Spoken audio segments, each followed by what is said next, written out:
Bismillahirrahmanirrahim. Assalamualaikum warahmatullahi wabarakatuh. Salam sejahtera untuk kita semua. Semoga selalu sehat dan tetap bersyukur atas apa yang sudah kita dapatkan hari ini. Di video kali ini kita akan membahas praktikum statistika 2. Jadi di kelas praktikum statistik yang biasanya kita selenggarakan di lab komputer STKPN. Hari ini kita akan coba lebih dalam lagi. Meskipun di media yang berbeda, kita akan coba bahas lebih lanjut ya materi setelah UTS di praktikum statistika 2 seperti yang ada di modul dan juga yang sudah kita sepakati di awal bahwa di materi kita setelah UTS ini adalah kita masuk di regresi berganda. Jadi di praktikum ini saya nggak akan lebih detail atau nggak akan detail membahas materi atau teorinya seperti apa karena itu sudah dibahas di kelas secara teori sesuai dengan dosen pengampunya masing-masing. Nah, di video kali ini ada di praktikum kita akan membahas lebih detail lagi terkait dengan olah data statistik di software yang kita gunakan. Jadi alat bantunya bisa menggunakan Microsoft Excel ataupun menggunakan SPSS ya. Jadi nanti disesuaikan, bisa menggunakan Excel juga bisa, SPSS pun juga seperti yang sudah di modul juga bisa juga. Jadi disesuaikan yang dipunya atau yang diinstal di komputernya apa. Jadi cukup khusus untuk materi hari ini kita bisa menggunakan Excel maupun SPSS ya. Di regresi berganda seperti yang ada dibahas di kelas ya, kita akan lebih dalam lagi. Kalau di sebelum UTS kita membahas regresi sederhana, kemudian kita hari ini membahas regresi berganda. Seperti apa regresi berganda? Saya akan paling enggak mengulas sedikit aja teorinya seperti apa, karena secara detail ya di kelas sudah dibahas itu. Jadi saya nggak akan lebih dalam atau lebih detail lagi. Jadi cuma ini review aja untuk bisa membawa atau paling enggak pembukaan lah ya untuk masuk ke Excel maupun SPSS ya. Oke ya. Oke, saya punya sedikit gambaran lah ya sebelum masuk ke kasus yang ada di modul. Jadi di analisis regresi berganda itu kita akan ya sebagian besar entah itu skripsi, disertasi, tesis ya masih menggunakan analisis regresi. Jadi uji pengaruh lah ya, uji pengaruh antara variabel X dan Y, variabel independen terhadap variabel dependen ya. Jadi variabel independen apa, dependen apa sudah dibahas di kelas. Intinya seperti ini, kalau berganda itu kan berarti dia variabel independen lebih dari satu. Kalau kemarin di sederhana hanya satu aja variabel X-nya, independennya berpengaruh terhadap Y. Jadi saudara jangan menghafal nama variabelnya. Kalau di modul kan ada yang nanti di modul itu ada yang dia itu hanya tertulis X1, X2 sama Y, ada juga yang tertulis X1-nya apa, X2-nya apa, dan Y-nya apa. Bahkan malah tidak ada keterangan ya apakah dia itu termasuk kategori X atau Y. Jadi kita harus menganalisis sendiri mana yang masuk kategori variabel independen atau X-nya, mana yang termasuk variabel Y atau variabel dependennya. Saya berikan contoh seperti ini ya. Jika di sini saudara akan menguji model penelitian X1, X2, Y, X1-nya seumpama aja ini contoh. X1-nya lama belajar, X2-nya jumlah uang saku, Y-nya tingkat IPK. Ya. Jadi kalau seperti ini, model seperti ini bisa jadi di modul itu atau di soal itu sudah diketahui X1-nya mana, X2-nya mana, Y-nya mana. Atau juga bisa jadi X-nya tidak diketahui, ini X-nya yang mana, Y-nya yang mana. Jadi nanti bisa disesuaikan. Intinya adalah kalau kita seperti ini cara membacanya, jadi kita akan menguji pengaruh lama belajar apakah berpengaruh terhadap tingkat IPK, kemudian jumlah uang saku apakah berpengaruh terhadap tingkat IPK kita. Nah, itu yang nanti kita akan coba lihat. Jadi kalau seperti ini jadi arahnya jelas ya, jumlah uang saku berpengaruh terhadap tingkat IPK. Atau bisa jadi malah terbalik ya, tergantung peneliti. Peneliti itu bisa tergantung teorinya seperti apa. Bisa jadi tingkat IPK berpengaruh terhadap lama belajar dibalik ya, Y-nya di sini, X-nya di sini. Tingkat IPK-nya bisa jadi X, lama belajar bisa jadi Y. Ya tergantung yang penelitian seperti apa, teorinya seperti apa ya. Jadi mau nggak mau kita harus bisa sesuaikan dengan teori, tidak melulu lama belajar itu pasti X, jumlah uang satu pasti itu variabel X, tingkat IPK pasti Y, tidak seperti itu. Ya. Nah, itu sedikit teorinya. Kemudian yang perlu diperhatikan lagi adalah rumusan hipotesisnya. Nanti akan ada beberapa kategori. Di regresi berganda itu nanti ada pengaruh biasa, dia tidak diarahkan pengaruh positif atau negatif. Jadi kalau di soal nanti tidak ada kata-kata pengaruh positif atau pengaruh negatif, berarti dia pengaruh biasa. Rumusan hipotesisnya bisa menggunakan sama dengan, tidak sama dengan. Ya, jadi H0-nya beta 1 sama dengan 0, H alternatifnya beta 1 tidak sama dengan 0. Kemudian beta 2-nya sama dengan 0, HA-nya beta 2 tidak sama dengan 0. Itu kalau di soal tidak ada kata-kata positif atau negatif. Ya, jadi mau nggak mau ya kita harus sesuaikan, itu berarti uji dua sisi. Ya, kemudian alfanya harus dibagi dua. Ini yang harus diperhatikan karena banyak sekali yang salah di sini. Kalau kita ikuti di modul, dia pasti hanya pengaruh aja. Jadi dia uji dua sisi sama dengan, tidak sama dengan. Ini ciri khasnya. Alfa dibagi dua. Kalau alfa di soal 5% berarti tinggal dibagi dua, 0,025. Uji dua sisi ini saya ibaratkan, sudah saya biasa di kelas saya ya. Kemarin udah kita bahas di kurva itu, kalau uji dua sisi berarti kritisnya itu berarti plus minus, bisa plus berapa angkanya, contoh plus 3 atau minus 3. Ya, ada daerah penolakan sama daerah penerimaan. Jadi nanti T hitungnya berapa, dia dimasuk di kategori yang mana. Contoh kalau ini tadi T kritisnya 3, kalau dapat T hitungnya 0, gitu ya, berarti dia masih di kategori penerimaan H0. Nah, seperti itu berarti dia kalau dia menerima H0 berarti tidak ada pengaruh. Kalau penolakan 0 berarti ada pengaruh ya. Kalau sama dengan 0 berarti kan tidak ada pengaruh sama sekali. Kalau tidak sama dengan 0 berarti bisa dia itu pengaruh positif. Kalau di sini dia 0,5, 1, 2 ya. Atau dia pengaruh negatif kalau dia minus 1, minus 2 seperti itu ya. Jadi itu kalau seumpama ada pengaruh. Kalau semua di soal tidak ada kata pengaruh positif atau negatif, dia berarti ya udah ada pengaruh gitu aja. Tergantung kita melihatnya. Dia di uji dari sisi ada pengaruh. Nah, variasinya nanti kalau sama di modul dia hanya seperti ini. Saya tambahkan ya, sama ini di modul nggak ada. Cuma ini buat tambahan pengetahuan aja. Kalau di regresi berganda itu bisa jadi kalau sama di soal ada kata-kata positif atau negatif, atau pengaruh positif, pengaruh negatifnya. Kita lihat ya, kalau pengaruh positif jadi akan ada perbedaan rumusan hipotesisnya. Jadi kalau pengaruh positif berarti H0-nya beta 1 kurang dari sama dengan 0, H alternatifnya adalah beta 1 lebih besar dari 0. Berarti kan lebih besar dari 0 berarti kan bisa 1, 2 angkanya positif ya. Beta 2 juga seperti itu. Kalau negatif berarti kita sesuaikan rumusan hipotesisnya, beta 1 lebih besar sama dengan 0, beta 1 untuk H alternatifnya adalah kurang dari 0, berarti minus ya, berarti pengaruh negatif. Apa itu pengaruh positif atau pengaruh negatif? Kita lihat ya. Kita kembali ke sini nanti ya. Pengaruh positif berarti kalau kita masuk, contoh nih variabel X berpengaruh positif terhadap variabel Y. Berarti jika X itu meningkat, bertambah, atau semakin tinggi, akan mempengaruhi Y juga semakin tinggi juga. Contoh, di sini X1-nya lama belajar, akan contoh nih kalau lama belajarnya itu ditambah, berarti tingkat IPK-nya juga akan semakin meningkat. Ya, jumlah uang saku ditambah, tingkat IPK meningkat. Itu kan hipotesisnya, dugaan sementaranya. Jadi hasilnya belum tentu seperti itu. Itu kalau positif ya. Jadi X naik, Y juga naik. Negatif berarti kebalikannya. Kalau X-nya naik, Y-nya turun. Contoh, lama belajar sama-sama ada pengaruhnya. Lama belajar meningkat, awalnya contoh 3 jam ditambahkan lagi 6 jam, 8 jam. Apakah dia itu ada pengaruh terhadap IPK? Bisa jadi ada pengaruh, bisa positif, bisa negatif. Kalau negatif itu berarti kalau X-nya naik, Y-nya bisa turun. Semakin lama belajar, bisa jadi malah menurunkan tingkat IPK karena apa? Ya mungkin kecapean, atau malah nanti pada saat ujian nggak masuk karena kesiangan ya, lama belajarnya terlalu di forsir terus. Nah, seperti itu. Jumlah uang saku juga seperti itu. Jumlah uang saku juga semakin ditambah, belum tentu meningkatkan IPK. Bisa jadi malah menurunkan IPK karena uang sakunya banyak, kemudian malah dia tidak fokus ke kuliah, malah dia main. Contoh seperti itu. Jadi malah menurunkan tingkat IPK. Ada pengaruh positif, ada pengaruh negatif ya. Bisa jadi jika X, kalau negatif tadi pengaruh jika X-nya bertambah, Y-nya jadi tambah turun ya. Jadi seperti inilah, ini hanya ilustrasi aja, nanti bisa dilihat, dicontohkan dari variabel-variabel yang lain.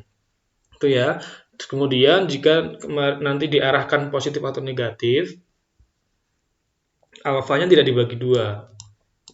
Yang ini ya. Jadi alfa tetap, kalau seumpama tadi alfanya 5% ya udah nggak usah dibagi dua. Kalau ini uji dua sisi berarti alfanya harus dibagi dua. Kalau ini nggak perlu. Gitu ya. Nah, bisa dilihat kasus di modul. Ini saya ambil aja dari modul. Nah ini ya, udah diketahui X1-nya berapa, X1, X2 sama Y, berarti ya tinggal diikuti aja. Ya tinggal disalin. Ini saya contohkan kalau seumpama saudara menggunakan Excel ya, menggunakan Excel. Ini sudah saya salin seperti ini. Jadi kalau semuanya saudara belum menginstal SPSS, bisa juga untuk menguji regresi itu menggunakan Excel. Gimana caranya? Nah, kita harus mengaktifkan data analisis yang di sini. Ya, nah kalau saudara belum men-setting ini, belum ada Excel berapapun ya, ini nggak default harus ada seperti ini. Jadi kita harus setting dulu, inputkan add-ins-nya biar ada di sini. Gimana caranya? Untuk mengaktifkan data analisis ini, kita bisa masuk ke file, kemudian option, seperti ini ya. Ini berlaku di semua Excel, berapapun versinya. Kita klik add-ins-nya. Kemudian ini ada analisis toolpack, ini kebetulan saya sudah add tadi ya. Kalau belum kita add, dia akan berada di sini. Ya, analisis toolpack-nya dipilih nanti. Kalau nanti ya tinggal diklik go di sini. Kalau sudah kan harusnya kan di sini inactive kan. Kalau ini kan udah aktif di sini. Ini kemudian kita klik go, kemudian oke. Ya, itu caranya ya. Kalau saudara nanti belum ada analisis toolpack-nya, tinggal saya ulangi lagi, kita klik file, option, kemudian klik add-ins, kemudian nanti di sini ada analisis toolpack, tinggal diklik aja, tinggal diklik gini ya, terus kemudian klik go, oke. Cara lihatnya adalah di data di sini ya, data analysis. Gimana caranya? Kita inputkan dulu, isikan ini sesuai dengan di modul. Nanti dilihat aja kasus untuk regresi berganda ada X1, X2, X sama Y. Kita diminta untuk menguji apakah X1, X2 berpengaruh terhadap Y dengan alfanya 5%. Lihat ya, data analisis kita klik, kemudian pilih regression, oke. Kemudian seperti ini. Nah, kita harus pilih nih, ya Y-nya yang mana, X-nya yang mana. Kita pilih Y dulu ya, kita aktifkan yang Y seperti ini.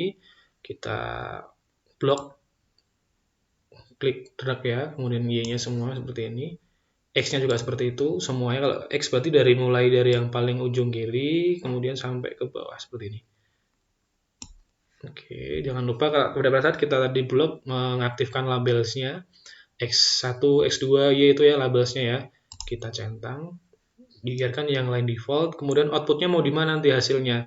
Bisa di setting ya, di sini outputnya, saya klik output, outputnya biar di sampingnya di sini aja ya, tinggal diaktifkan di sini, kemudian kita klik. Nah, udah kan nanti outputnya akan ada di sini. Kalau sudah settingnya tinggal seperti itu aja, cukup simple, confidence levelnya biarkan 95% seperti itu. Oke. Nah, udah dapat hasil dari regresi di Excel. Ya. Nah, di analisis pertama kita menentukan persamaan regresinya. Ya, persamaan regresi itu saudara bisa lihat, saya udah tuliskan persamaan regresi. Mana tadi? Ini sorry. Ini ya, ini udah dari modul. Ini saya salin aja. Dari mana ini? Kalau dari Excel bisa dilihat, kan ini kan di aksen A plus beta BX1, BX2. Dari mana di sini? Ya, dilihatnya koefisien ini. Ya, tadi ya 50 Y aksen sama dengan 51,795 plus 0,183 X1 nih, 183 pembulatan plus 1,337 X2. Nah, ini bisa plus minus tergantung di sini dia gimana. Apakah dia kalau di sini dia seperti ini plus ya, plus berarti tandanya ya, arahnya positif slope-nya. Tapi kalau di sini negatif ya negatif ikuti aja. Jadi belum nggak tentu dia itu di sini plus. Ini ya. Ini untuk persamaan regresinya menggunakan Excel. Kemudian di modul saudara diminta untuk uji parsial dan juga uji simultan. Kita bahas dulu uji parsial ya. Uji parsial dari mana? Nah, kita lihat dulu rumusan hipotesisnya. Tadi ya di atas tadi.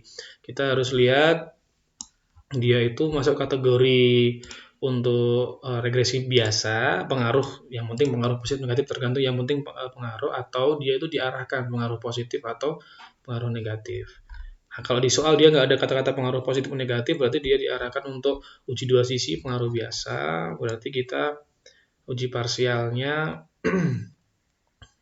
uji parsialnya berarti seperti ini, rumusan hipotesisnya sesuai nilai kritis. Nah, ini penting Nilai kritis saudara cari dari tabel T, ada di modul bagian belakang, karena saya tadi belum menampilkan tabel T.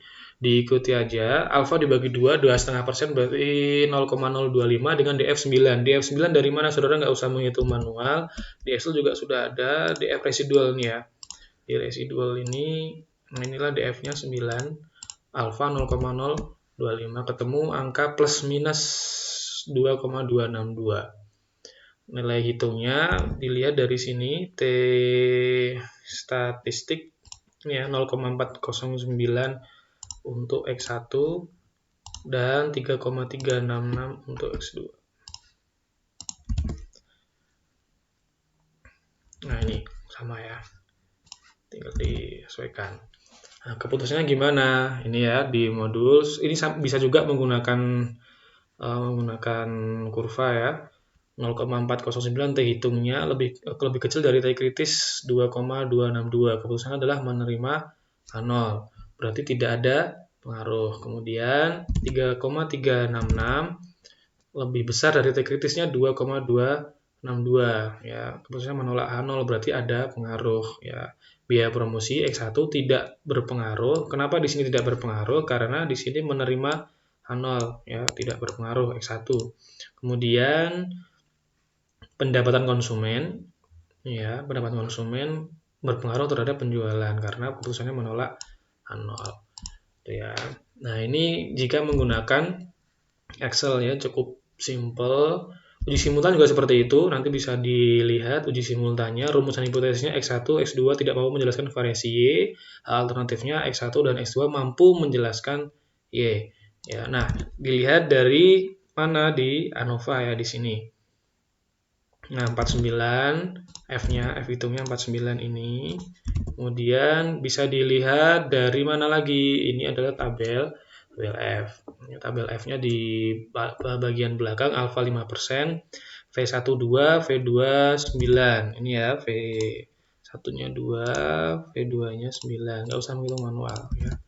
Ketemu 4,26. F hitungnya lebih besar dari F kritis, menolak H0. Berarti apa? Mampu menjelaskan variasi ya. Ini di modul saya ikuti aja. Jadi yang penting saudara bisa mendapatkan angka ini dari mana? Bisa dari Excel. Itu kalau menggunakan Excel ya. Oke, saya sampai sini dulu untuk yang Excel-nya. Kemudian ini juga kalau diteruskan bisa juga ya. R-square-nya 0,917 dari mana? Saudara bisa lihat dari sini R-square ya 0,917. Bisa juga menggunakan adjusted R-square. Nah, bedanya apa? Saudara bisa cari lebih dalam lagi perbedaan antara yang R-square sama adjusted R-square ya. Di teori pasti sudah dijelaskan itu kapan kita harus menggunakan R-square ataupun adjusted R-square. Itu ya. Nah, kalau semuanya ada tambahan penjelasan, jika X1 20, X2 30, gimana? Tinggal dimasukkan ya ke persamaan regresi. Kali 20, kali 30, hasilnya berapa? Biaya prediksi. Itu ya, itu kalau menggunakan Excel. Gimana kalau menggunakan SPSS ya? SPSS kan seperti ini SPSS. Ini nanti SPSS-nya bisa versi 15 atau versi 22. Ini kebetulan saya pakai versi 22. Nanti disesuaikan, cuma beda tampilan kok ya, tapi isinya sama. Kita bisa copy dari sini aja. Contoh ini saya copy ya. Untuk copy angkanya kita pindah ke SPSS seperti ini. Ini pastikan data view seperti ini aja, nggak usah ketik lagi. Saya paste CTRL-V ya kalau pakai shortcut di keyboard. Kemudian kalau sudah seperti ini tinggal disesuaikan. Tadi mana? Ini tadi X1, ini tadi X2, yang ini Y. Nah, nanti kalau di data view lagi udah seperti ini. Ya, variable view-nya tadi seperti ini. Ya, kemudian di analyze ya, tinggal carinya adalah analyze regression linear. Nah, nanti caranya seperti itu, langkah-langkahnya tutorialnya di modul udah ada. Tinggal dipindahkan. Variable dependent-nya adalah tadi apa? Y, X1 independennya, X2 juga independennya. Biarkan yang lain default seperti ini nggak apa-apa, tinggal di OK. Yang penting saudara nggak salah dalam memindahkan mana itu variable Y, mana variable X2. Independennya. Nah, ini output SPSS-nya. akan sama seperti yang tadi di Excel ya. Ini persamaan regresi, Y aksen sama dengan 51,795. Mana tadi? Ini ya, 0,0182, ini 183, ini pembulatan 1,337. Nah, seperti itu, ini persamaan regresinya ada. Nah, kalau di SPSS bisa menggunakan tingkat signifikansi. Nah, kalau semuanya menggunakan T hitung, dengan T kita juga bisa. Ini ya, 0,409 T hitung untuk X1, 3,366 T hitung untuk X2. Yang di sini ya. Tapi kita sebelum kita mengetahui atau kita mencari menggunakan tabel, kita bisa lihat di sini. Ya, bisa lihat di sini tingkat signifikansi. Jika tingkat signifikansi, contoh nih X1 ya, tingkat signifikansinya adalah 0,692. Berarti di sini lebih besar dari alfanya. Alfanya tadi 5%. Nah, kalau alfanya 5%, tingkat signifikansinya lebih besar dari alfa, berarti di sini kesimpulannya adalah tidak berpengaruh. Ya, tidak berpengaruh secara signifikan. Ya, mungkin ada pengaruh tapi nggak signifikan. Nah, makanya di sini keputusannya sama seperti yang ada di sini. Ya, nanti saya udah pindahkan di sini biar lebih mudah. Ya, 0,692, 0,008. 0, lihat dari signifikansinya. Berarti di sini X1-nya itu tidak ada pengaruh, X2-nya ada pengaruh dari sini 0,08 untuk X2 itu kurang dari, masih di bawah dari alfanya 5%. Jadi kesimpulannya adalah ada pengaruh ya. Jadi kita nggak perlu mencari T kritisnya pun kita udah tahu keputusannya apa atau kesimpulannya seperti apa. Ya, tidak berpengaruh terhadap penjualan, pendapatan konsumen, berpengaruh terhadap penjualan. Dari mana? Dari sini kelihatan. Ya, signifikansinya X1-nya 0,692, berarti dia tidak pengaruh. Karena lebih besar dari alfa 5%. Ya, kemudian X2-nya 0,008, kurang dari alfanya. Dari sini udah ketahuan ini apakah X1 X2-nya ada pengaruh atau tidak. Ya, tinggal nanti disesuaikan ya, bisa dibolak-balik mana yang pengaruh, mana yang enggak. Rumusan hipotesisnya seperti itu. Untuk uji simultan tadi adalah pengarah untuk penjelasan variasinya ya. Jadi caranya sama. Kalau di SPSS nanti ada di ANOVA ini ya. F hitungnya 49951, kemudian model summary-nya bisa lihat R-square-nya 0,917 atau pakai adjusted R-square 0,899. Sama sih antara hasil dari Excel maupun SPSS. Nah, tinggal saudara ketahui atau bisa dianalisis R-square-nya. 0,917 artinya apa? Artinya adalah variasi penjualan yang dapat dijelaskan oleh biaya promosi dan pendapatan konsumen adalah 91,7%. Tinggal dipersenkan ya. Sisanya sebesar 8,3%, berarti 100 dikurangi 0,917. Ya, berarti ketemu angka 8,3%. Variasi penjualan dijelaskan oleh variabel lain selain biaya promosi dan pendapatan konsumen, yaitu R-square-nya. Cukup simpel untuk materi regresi berganda ini, jadi saudara bisa diikuti dengan baik apakah menggunakan Excel ataupun SPSS ya. Caranya tadi udah diberikan atau diikuti dengan baik. Jadi silakan diikuti dengan baik. Yang penting saudara tahu ya di soal nanti apakah dia variasinya pengaruh biasa atau dia ada pengaruh positif atau pengaruh negatif, karena akan ada perbedaan ini, perbedaan rumusan hipotesisnya. Di sini rumusan hipotesisnya untuk yang pengaruh biasa, apakah pengaruh positif atau negatif bebas ya, uji dua sisi. Jadi alfanya dibagi dua. Kalau ini nggak perlu, ini alfanya nggak perlu dibagi dua yang hipotesis seperti itu. Ya, nah, materinya hari ini cukup simpel ya, seperti itu di regresi berganda. Ini sebagian besar dipakai untuk skripsi maupun tesis, masih sebagian besar masih menggunakan regresi berganda ini. Itu ya. Nah, oke, itu mungkin tutorial dari materi kita hari ini. Untuk regresi berganda bisa menggunakan Excel maupun SPSS. Silakan mana yang mudah bagi saudara untuk bisa diikuti. Yang penting saudara lihat modulnya, kemudian diikuti. Konsepnya udah ada di teori yang sama dosen teori di kelas, mengampu di kelas. Tinggal prakteknya diolah data statistik menggunakan Excel maupun SPSS. Saudara bisa ikuti tutorialnya di buku ya, udah ada langkah-langkahnya, atau saudara kalau ingin lebih mantap lagi bisa lihat video tutorial yang saya buat tadi. Mungkin seperti itu dulu untuk video kita hari ini atau tutorial kita hari ini, materi pertama setelah UTS. Nanti bisa diikuti dengan baik tugasnya nanti, atau kita lanjutkan diskusi lebih lanjut untuk tugas maupun apa yang perlu ditanyakan, silahkan tanyakan untuk materi regresi berganda ini. Seperti itu dulu untuk video kita hari ini atau tutorial regresi berganda. Jika ada salah-salah kata, mohon maaf ya. Jangan lupa bersyukur hari ini. Kita ketemu lagi di lain kesempatan. Jangan lupa di komen, subscribe video YouTube hari ini. Terima kasih. Assalamualaikum warahmatullahi wabarakatuh.